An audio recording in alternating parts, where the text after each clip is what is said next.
All in Sports Network. We love sports. It is Friday, July 18th, right here on your daily fix for all things Texas Longhorns.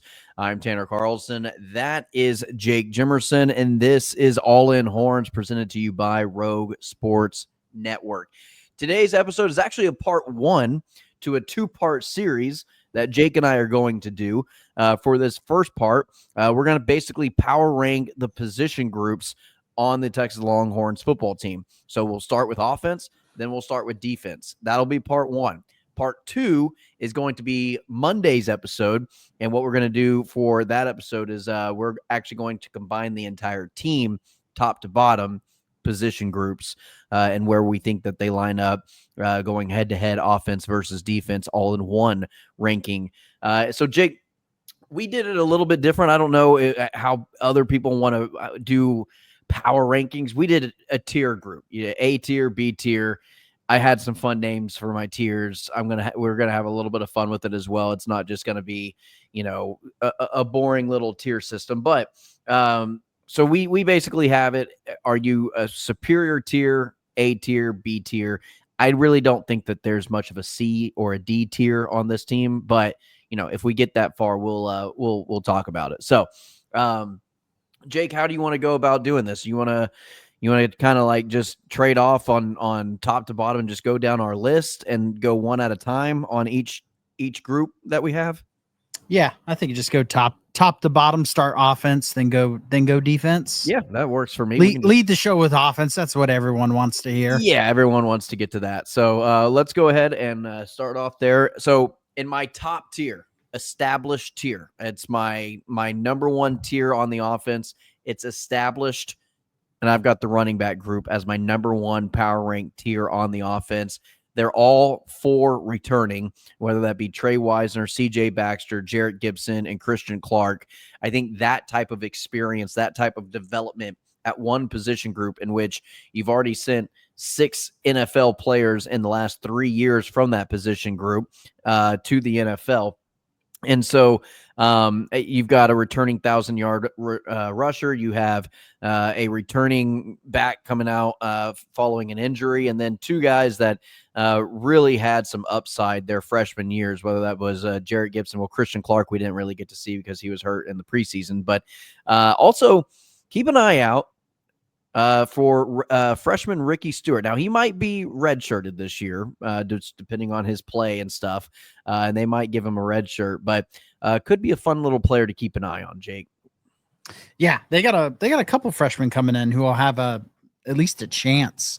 But I went a little bit different with kind of my top tier of this Texas offense.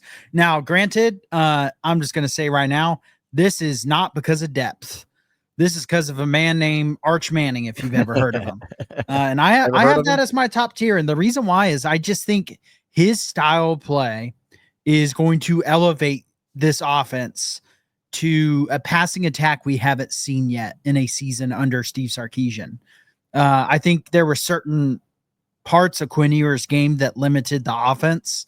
And I think the injuries he had, he felt like he was never playing healthy. I think the healthiest we ever saw him play was in game 2 against Alabama each year that he played Alabama, which were some of his most brilliant moments as a Longhorn, and game 2 against Michigan, where he also looked at his best. Yeah. And then never looked quite the same after that Michigan game last year. Dolphins should just start him week 2 of the regular season and then bench him. Yeah, or just pray he doesn't get hurt, which if you're the Dolphins. Can I say this about Quinn just real quick before you keep going down? I think the best stretch of Texas football that we've maybe seen under Sark, and maybe it was quality of opponent, I don't know. But I would say the 2023 season, final stretch of Big 12 play, from the final home game against Texas Tech and then the Big 12 championship game and then going into the playoff game. I would think that stretch between Big 12 championship game and the Texas Tech game, I mean, I don't know. It felt like the offense just could not be stopped. Yeah. I mean, in the playoff game, it was the defense and the fumbles that hurt them more than anything else. Quinn struggled at the start, but once he settled in pretty good into that game. That actually is a good point because he was playing healthy down that stretch. And he played at a higher level, and then he came out looking even better the next year. Yeah. But obviously after that oblique, and after we kind of learned that it was much more than what we kind of knew, it became obvious it was a hindrance to the offense. If Arch Manning stays healthy, I think he'll be one of the best quarterbacks in the country, and I think that'll be the best, most talented, most playmaking room on the Cowboy or on the Longhorns offense. The fact I'm saying their names shows signs of improvement in my feelings over the last year, but no, I just think Arch is going to elevate this offense. I think he's going to elevate the wide receivers. I think he's going to take pressure off the linemen, off the running back. I think it's going to take a lot of pressure off every position group, and it's the most important position. Yep. Second is offensive line, and I'm an offensive line guy, but you got to have a good quarterback, especially in college. And so that's why Arch is in the first tier, because after that, it's very unknown. Yeah. And like you said, if he doesn't stay healthy, he does get hurt. We really don't know what we have behind him, much like unlike the insurance that we had with Quinn Ewers having Arch Manning back him up. We knew exactly what we had as a backup, and it felt fairly comfortable when Quinn was out. We were even maybe more excited to watch Arch Manning play. That's not going to be the case if Trey Owens has to come in. That's nothing against Trey Owens, or possibly maybe a QB2 and KJ Lacey. We just don't know that or yet. The transfer whose name I can't remember because I would rather it be one of the freshmen who beats him out. To be honest, or not one of the freshmen, but either Owens or Lacey who beats him out for that QB2 spot. My second tier on the offense, Jake, exciting dark horse. And I think that this could possibly be one of the more important position groups that are going to be playing on the offense. And I call it a dark horse because it's the tight end position. I just think that Jack Andres might have, we might go back-to-back years where a tight end leads the team in receptions. Because I think Jack Andres is going to be that security blanket for Arch Manning. And if there's nothing over the top, if teams are playing two safeties back and they're going to kind of open up that short to mid-range area, I think Jack Andres is going to make a killing down there. And so you add that along with Jordan Washington's ability and his potential to develop into the player that we hope that he has become by this point in his career, that could be a very exciting position group. Yeah, I mean, I'll say right now, I think Jack Andres is going to be the best tight end we've seen under Steve Sarkisian. I am that high on him, and I have them pretty high at my list. But at 2, that's where I have running backs. Yeah, and honestly, it's the depth more than anything. The only thing that worries me about this group is there a superstar in it? That's why I gave the quarterbacks the notch over. I kind of had them as the only one in A tier, just because I think the superstar, I just think Arch is going to be worth all the hype and then some. Whereas with the running backs, can Wisner take another step into a kind of another level, kind of like Jonathan Brooks did, and be that next level running back, not only against the lesser teams, but against an Ohio State, against the Georgia. And you have to do it against those teams. You have to do it against those teams. And sometimes you got to do it when it's not just a wide open hole. Yeah, well, you sometimes, for you to have a performance against those types of teams, sometimes you need the Ezekiel Elliott's of the world. You need the Saquon Barkleys. You need, like you said, a superstar. Sometimes the running back by committee just doesn't cut it against elite defenses and elite teams like an Ohio State or like a Georgia. And I think it's going to take Baxter a little bit of time to get back. I don't think we'll start seeing a bunch of him until the middle of the season. And I think that's Clark's fair. Still coming back. You got, Gibson, can he not just be a bull in a china shop? Can he, have a little more vision, a little more discipline? How's the pass blocking going to be? And so I feel confident that they're going to be a very good running back room. But for me, it's, can they break into that? Can they be A tier? If we redo this tier list, middle of the season, latter half of the season, after the season, can they have bumped up into that A tier? Because I certainly think they have the ability to. Oh, I think so too. I think they have the talent to do it. Are they going to show it for the entire season and play to that consistency? I think they will personally, but there is a question there. officially not worried tier is my quarterbacks. I'm officially not worried. And I think that ended a long time ago. But with Arch Manning as your quarterback, as long as he's healthy, I'm officially not worried. And then if Trey Owens does have to come in or KJ Lacey does have to come in as QB2, QB3, I think as a third option with the talent that they have around them, whether that it is a Jack Andres or it is the running back position, I think those guys can functionally run the offense. Maybe not to the full potential like an Arch Manning can, but I do think that those guys have the capability to make this offense at least function at a relatively efficient pace.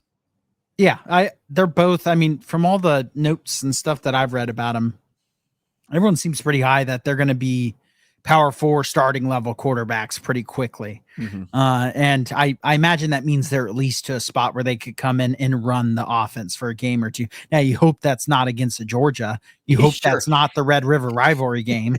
There's some games on the schedule. You specifically hope those aren't. You hope that's not going into Gainesville. Yeah, if it's Kentucky, you can live with it. If it's Mississippi State, you can live with it. Yeah, game might be a little closer for comfort, but you at least feel a little bit better about it. My groupings basically, by the way, I had 1 in A tier, I got 3 in B tier, and I got 1 in C tier. And I'll kind of give my reason. I kind of just stuck to a standard tier list because it's easier on my accountant brain. But I understand. Up next, I'm just going to do my next 2, just so I can talk about a position group before you, because you've gotten the first call several times. Okay. But I got tight ends next. I think I pretty much hinted at that earlier. I think Andre is going to be really good. I think he is a better natural receiving threat than Helm, and just as good of a blocker, if not better. Yeah, and stay tuned for later on in the week. We're going to do over-unders on the pass catchers, receivers, and tight ends. And so you'll want to stay tuned for that. It's going to be a fun episode. Yeah, I think you can guess where I'm going with Andres. And then next, I'm going to have the wide receivers, which I think I'm a little higher on than you just based off of your notes. We haven't talked about it, but yeah, I think this wide receiver class could end up being ahead of the running backs when it's all said and done. I think Wingo is going to have a gigantic year. I'm pretty confident in him being a superstar level receiver. I think DeAndre Moore is one of the better second options in the country. I mean, you have an Ohio State, Alabama, who probably have better wide receiving cores. But I think the level of talent in this wide receiving room is right up there, top 10 in the nation when it's all said and done, especially with the QB that I think that's just going to be a little more wide receiver centric than I think running back catches are going to go way down. I think the only time you're going to see them catching passes is primarily from screens or just a dump off because other teams blitzing and it's wide open. Designed running back play. Yeah. Or just a true dump off because of pressure and him being open and probably getting yardage. Arch isn't going to be looking for that first very often.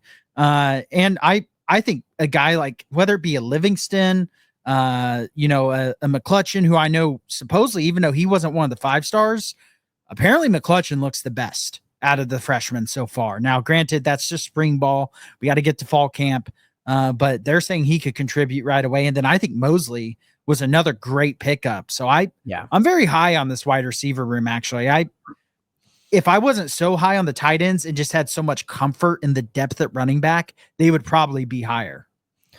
Jake, I know you wanted to go with your next tier. Oh, I wanted to go the 2 position groups. I went tight end, then wide receiver. Oh, okay. All right. I didn't know if I thought that's the end of my B tier. I only have one more tier left, and I'm pretty sure everyone knows what position group. Okay. I thought you were specifically talking about the offensive line, which is my next tier behind the quarterbacks is actually the offensive line.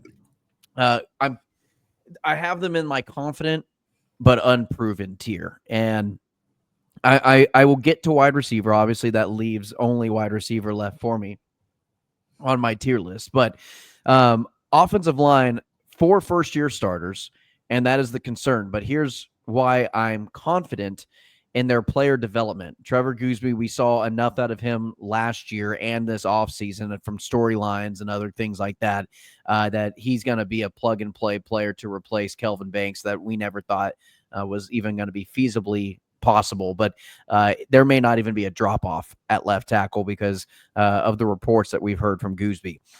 Neto's a junior, and he's actually kind of been flirting with actually kind of competing with that starting role over the last 2 seasons. So his development has got to be getting to that point.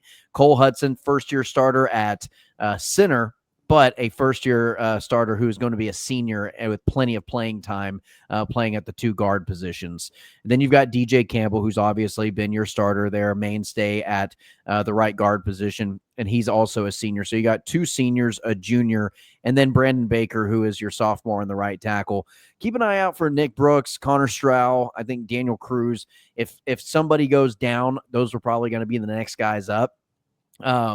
But man, I really think that the only one that's a real question mark to me is Brandon Baker. I just don't know a whole lot about him. I haven't seen him play enough to feel confident about him playing out there for a full season and me liking what I see.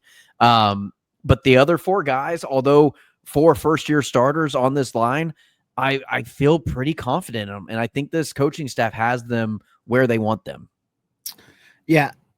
And so I'll go ahead and go with the offensive line because they're the only position group I have in the C tier. And that is because they are the position I am by far the most concerned about. And it's because I feel confident in 3. I feel confident in Hudson at center because I think if there was issues with his transition to center, we would have already read about him from the spring. And I think they would have been maybe not panicking, but there would have been a lot of rotating guys in trying to figure it out. And there was nothing of that. Sound like Hudson has it nailed down. Yep. And so I trust Hudson at center. I think DJ Campbell's going to be one of those. He's going to have one of those years like we've seen every year under Steve Sarkisian, where their draft stock soars through the roof. He ends up getting taken way higher than anyone thought he was going to get taken. And that will be DJ Campbell this year. And then obviously Gooseby, I've already seen enough to be sold on him. With the play that he showed, everything that I've read about his work ethic, he's going to be ready to go. I have been very excited for Neto. I'm concerned that I haven't read any confidence in him. And it's been more of there's still competition at left guard and right tackle. And the fact that left guard and right tackle, especially left guard, considering Neto is a junior and someone I've been very excited about because of his high school tape and the caliber of lineman he seemed to be coming out. The fact he didn't just cement himself as the starting left guard in the spring is a concern to me. And from what I've read, a lot of it is the pass protection. And we've seen when you have DJ Campbell, some of the horrors from his first year, and especially some of those first games where he just looked lost in pass pro and it pressure up the middle. It doesn't matter who's your quarterback. It's the worst place for it to come from. So I feel great about 3 of the linemen, like B+ tier great about 3 of the linemen. I feel very not great about the depth, and I feel not great about the left guard and the right tackle position until proven otherwise. No, and I think that's fair. Jake, I'm going to go with wide receiver. I've got a mixed bag on wide receiver, and I think that you've got your 2 returners in DeAndre Moore and Ryan Wingo, and I do think that they are going to be studs.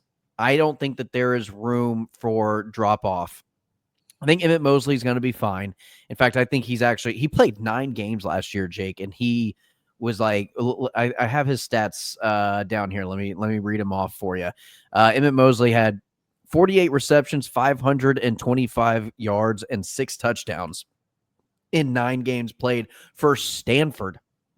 As a freshman. I have no concerns about Emmett Mosley. So the top 3 guys I really like. It's everything after that. We just don't know. We have 5-star wide receivers coming in. Yeah, you've got Terry. Yeah, you've got Khalil Lockett. Yeah, you've got Jamie French.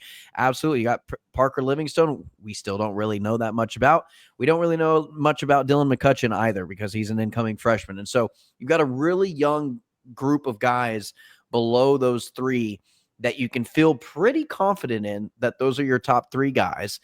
But then after that, someone goes down with a hamstring injury and you're out for 3 to 4 weeks. What do you have after that? Can those guys step up? Do we know that they're going to get stepped? I don't necessarily have any second thoughts on the caliber or the talent that is there. It's, are they ready to play at this level? Are they ready to contribute? Are they ready? Are they going to know the playbook? Are they going to be able to be caught up to speed on the game speed and what the defenses are trying to throw at them? That's more so the unknown, unquestionable things that I have for this wide receiver group. It's not that the talent isn't there. I think the talent is obviously there. It's, are they going to be ready to play? Are they going to be game ready? If one guy goes down and then during maybe a hamstring injury for 3 to 4 weeks, and then somebody gets banged up and is out for a few possessions or for a second half, can we move the ball through the passing game? And how will the depth be at blocking? Right. Is another thing. Because that's one thing I've read about is these top wide receivers. Everything I've read is that this is going to be by far the best blocking wide receiver group we've seen, which it doesn't get talked about enough, which it actually has gotten talked about more in the last few years because Sarkisian brings it up a lot. Wide receiver blocking in the run game is really important, especially for getting big plays. Yeah. And so that's one thing Texas, I mean, Xavier Worthy was just too small to be a very effective blocker. A.D. Mitchell was skinny, lazy. No, he's just lazy at blocking. He did not care to block until they got in the playoffs. Then he tried, but during the regular season, he would just be like, I don't want to do the dirty work. We know how Isaiah Bond worked out last year. Yeah, we don't need to talk about that. But, I think Wingo was one of the better blockers last year at wide receiver. DeAndre Moore, also a very willing physical guy. Yep. And I know I've watched them at Mosley tape. He can, I wish you could still throw crack blocks. I bet he would be a demon at crack blocks. He would be the Hines Ward of college football, of crack blocks. Here's my thing with Emmett Mosley, Jake. I really think he's going to quickly become a fan favorite very early on. Yeah, he's going to do a lot of the dirty work. A lot of fans are not going to remember him coming in on the transfer portal, and they're not going to know a lot about him because he didn't come in as a Texas recruit or anything like that. And so fans may not necessarily have this like high opinion of him early on in the season. I don't think it's going to take very long for him to make his mark made and fans really start to fall in love with him. Bold prediction I'll just throw out there now for the middle of the season. Every year in the Red River rivalry, you have someone who makes a effort play that stands out more than anyone else. Silas Bolden did it last year. He'll be a Texas legend despite maybe not doing all the stat stuff that we thought he would do last year. That will be Mosley this year. He will be the one who makes some unforgettable play in a good way in the Red River rivalry. That will be just pure effort and determination on his part. Yep. All right, Jake, that was 20 minutes on offense. Let's go ahead and run through the defense real quick. I'll let you lead it off. Yeah, so defense, I have a C tier here. It's really, I don't think there is a C tier. In fact, I'm just going to put B- tier. There is no C tier. Yeah. But my A tier is to lead it off, it'll be linebackers. I think they have the best linebacking group in the country. We can just have a quick conversation because that's my top tier, which is bad AMFers is my linebacking tier, by the way. They have the depth, they have the extreme talent. They have guys in the second string who would start at most schools. They just did start at other schools. Yeah. Brad Spence being a depth piece that can come in is just silly, especially from what I've read about the ability that he has shown. Leona Lafau is a known commodity. I feel like he's appreciated by some people, but I feel like he is, by the end of this year, we'll be talking about how underappreciated he is at a national level. Because he is really good, but he just gets overshadowed because Anthony Hill has the star power he's and the name behind him. Texas has the ability to rotate their linebackers. Not a lot of other schools are able to rotate their linebackers like Texas does. And so Texas has 4 returning linebackers with Anthony Hill, Trey Moore, Leona Lafau, and then you also have Brad Spence and Bo Barnes coming in, and we haven't. Anthony Smith. Didn't even mention him, who was starting to work his way into a rotation last year because he was that talented as a true freshman. And again, it's just going to be a rotating door and different packages with these guys. Now, Bo Barnes might kind of be the short end stick of that group. I think Ty Anthony Smith is probably going to be a little bit notch above him. But, man, I wouldn't be surprised if we don't see a little Bo Barnes from time to time. Much like we saw with Ty Anthony Smith last year, that's probably going to be Bo Barnes' role this year. Yeah, and I think the staff likes something they showed last year was liking developing these younger guys and then using their fresh legs to just get a few snaps here and there in some big games. At January, played some big snaps at D-line. But if they're showing they're able to at least not be a complete liability that's going to cost you a touchdown, throw them in a semifinal game because they're fresh late. Maybe they make a spark play that ignites the whole team. And the chances are, especially if they're not a corner or a safety, it's probably not going to be like a game-ending touchdown that they give up. Sure. Yeah. No, I completely agree. So we both have linebackers as our number one defensive position rank. Yeah. Staying in the same tier. I mean, still just bad AMFers, as you would say. A tier, top of the country level position group is the edge group. Just really just as good as the linebackers, honestly. I mean, it's 1A, 1B because I think this is the best edge group in the country. I mean, you have Colin Simmons, you have Anthony Hill, who you can bring down to edge, by the way. Trey Moore, you can also bring Trey Moore is going to be hybrid, and he really came on last year when it mattered most. You have Ethan Burke, who's a proven commodity at this point, and going to be similar to Baron Sorrell, where he gets very underappreciated just because of the star power in that room. I think Colton Vosick, if he can stay healthy, he's going to have a big year. And then you have some, Lance Jackson, a true freshman that is really talented. That's probably going to be able to get out there. This edge group is deep. They can rotate. They can keep guys fresh. And if you're in third and long, I would just be mortified if I was the other offensive line at the packages, the blitzes, the stunts that they're going to be able to do. It's not going to, you do not want to be in a passing down situation against this Texas defense where you need to throw an intermediate to deep range. Yeah. PK is going to just have these guys now that he's got his hands on these guys for multiple years now. And he's got his system and his scheme in place. We saw it last year. This defense completely understands what they need to do with him at the helm. Man, it's going to be a lot of fun to see the fun things that he's going to be able to do with not just, you don't have a true freshman Colin Simmons anymore. You have a nationally known, feared defensive end Colin Simmons who's ready to make a name for himself and prove to all the NFL prospects that he's ready to go top 5, top 3 overall in next year, not this upcoming year's, the following year's draft. He would go top 5 next year. He probably would if he could. But yeah, that's my bad men tier is the edge group. And for all the reasons we just mentioned, so both of us in agreement that it is linebackers edge, maybe that close. You're flirting with it being a dead even tie. Yeah, Jake's got a dead even tie. It's dead even. Yeah. I really think it is because they have superstars and they have depth. Yeah. I mean, and Jake, some of the guys are hybrid on both. No, you're right. You're right. And you can honestly, you could throw Colin Simmons and stand him up at an outside linebacker and he could probably get the job done more than likely. With his athleticism, I would not doubt him. Yeah. I'm going to go ahead and take the lead on the secondary since you kind of got first dibs on linebackers and edge. I got these some dudes category in my secondary.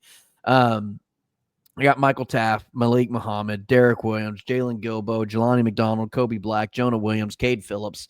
These are just guys that, I mean, and that's not even naming all the contributors that are going to be out there on Wardell the field. Mack, another big name. That's just Xavier Philson. I literally just was typing names that those were the first ones that came to my mind without even looking anything up. And then I actually looked at the roster and I was like, these some dudes. And I just had, that was the tier. Jordan Johnson Rubel, who at least on College Football 26 for me is a playmaker. Yeah, he had himself a game for you. But I just think you get the veteran presence of Michael Taft and a Malik Muhammad, and then you get to have guys coming up. We get to see, I'm very curious where Derek Williams fits in on this defense now. Well, coming back from his injury, are they going to play him as kind of like this stinger hybrid role of a linebacker / safety with Jelani McDonald maybe playing a little deeper? What is that going to look like? And so it's going to be very interesting to kind of see the rotation of the secondary. Again, this is such a deep secondary. You can just constantly rotate guys out. Unless your name is Malik Muhammad and Michael Taft, you're probably going to be the two mainstays on the defensive secondary. But everybody else, you can have fresh legs and get a couple breaks and get a couple breathers in really any situation, any scheme, any formation that you throw out there. These guys are interchangeable at any given point on the field. Yeah, in my opinion, the only thing that's stopping them from being in a top level tier is just they lost a lot of playmaking.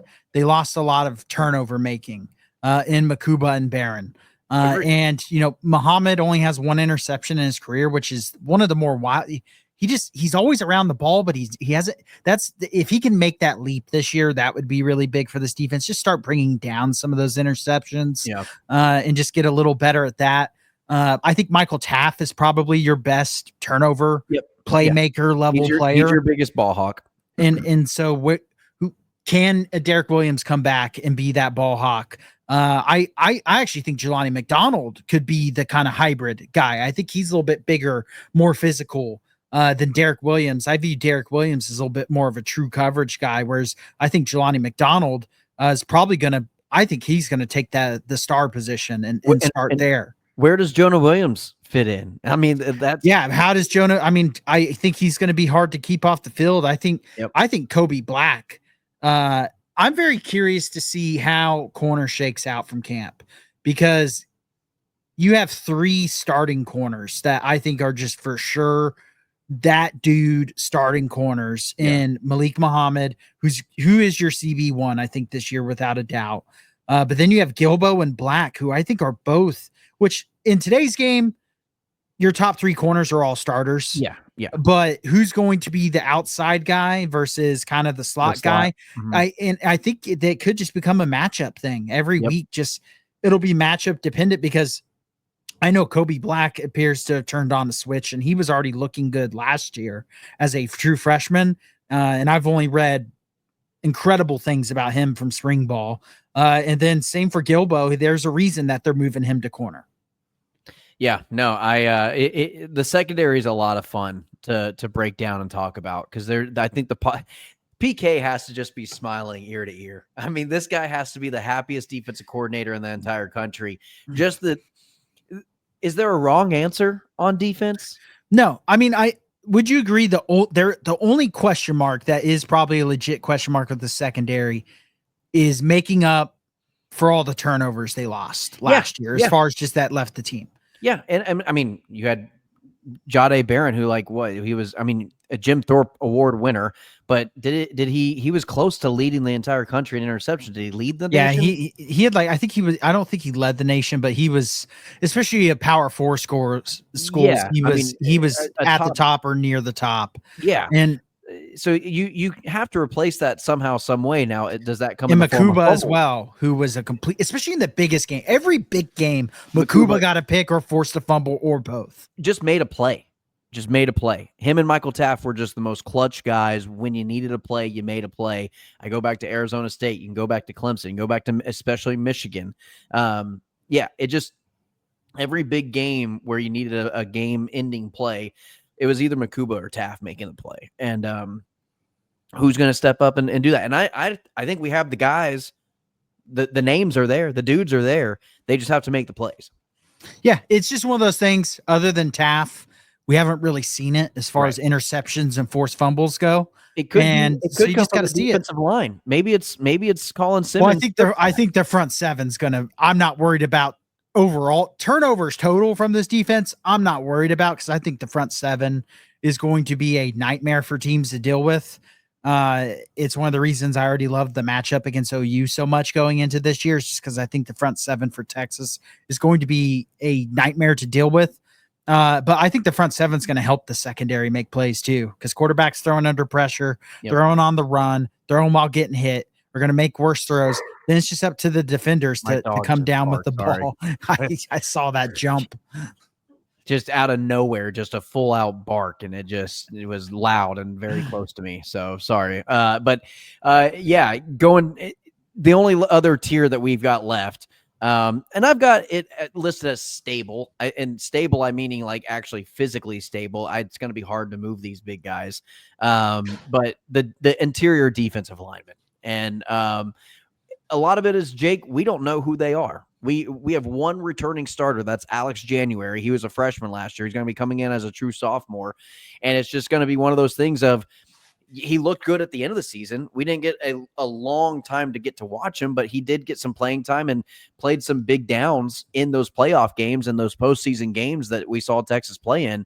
And that's really all we know. I'm not going to lie. I didn't sit here and watch Purdue ball. I didn't sit here and just watch a ton of Hero Canoe came from Ohio State, but he wasn't really getting playing time. He wasn't getting a ton of playing time. Travis Shaw, he was in the depths of trying to figure it out at UNC in terms of the new coaching regime and whatnot, and trying to figure his way back up to the top of the lineup. And then you got some guys coming in that are freshmen with Justice Terry and some other guys that we've had those additions. Obviously you have the Maryland transfer that comes in as well. And so it's not like I've sat here and watched all these guys. I know how good they are.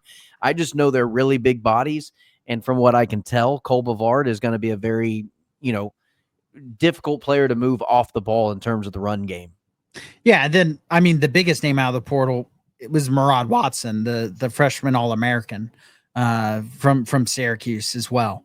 And so he's a name. You have a lot of dudes, but it's who's going to step up and be that dude, if you know what I mean, like being that, kind of that immovable force. And so I'm very curious to see how this rotation just kind of works out. I think your starters are probably going to be a January and a Murad Watson, probably. I think that Cole Bavard will be right there for a starter. I think Travis Shaw. I think that'll be your top four.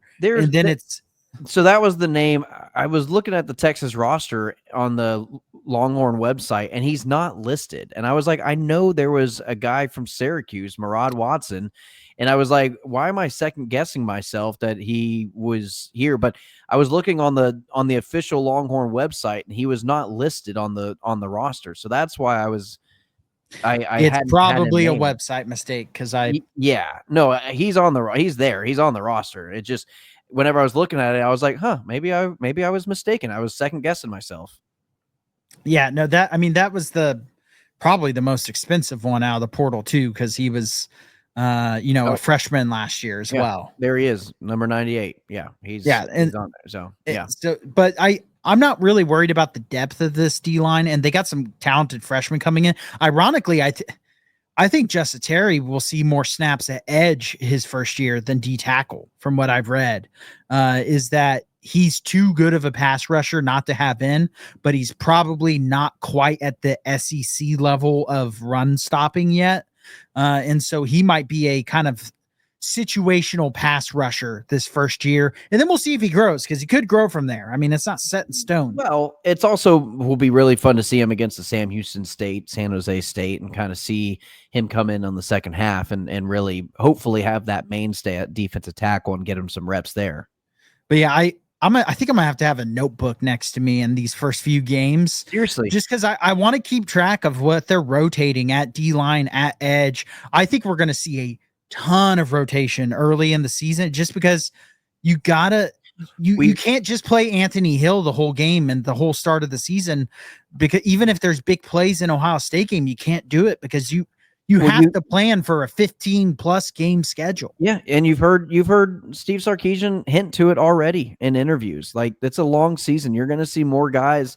You're going to see depth be a much more important part, and that's a great recruiting tool you can use for Steve Sarkisian. Getting these guys in, retaining the talent is, look, guys, you're going to get snaps. We're rotating guys. We're not going to have one player out there playing every single snap unless your name's Arch Manning. Yeah, and then look, he can go look at Alex January. Worked his way up throughout the year, ended up showing that he could play at a competent level, and be trusted. And even though he didn't play a ton during the year, guess what? He was getting snaps in the biggest games down the stretch, getting a chance to showcase it and prove that he was ready for the next year to become, a starter or a even more heavy rotation player. Yep. And I knew this episode would go long because of this conversation. And that's exactly, it's perfectly fine. We're at 40 minutes. So we're going to actually stop it here. Again, this is part one. We split this up in two parts because we knew the conversation was going to go as long as it was, breaking down the roster the way we are. But let's go ahead. Part two is going to be, we're going to combine these tiers that you just watched. So I'll preface it in part two as well. But this is part one. Go ahead, like, share, and subscribe to the channel. Stay tuned for part two tomorrow. And if you are just watching part two, make sure you watch this episode first, because then we're going to basically combine these two offense and defenses as an entire team and rank them according to the team offense versus defense as well. So, all right, that's going to do it. That's Jake Jimerson. I'm Tanner Carlson. It's been your daily fix for all things Texas Longhorns. As always, ladies and gentlemen, welcome. All in Sports Network. We love sports.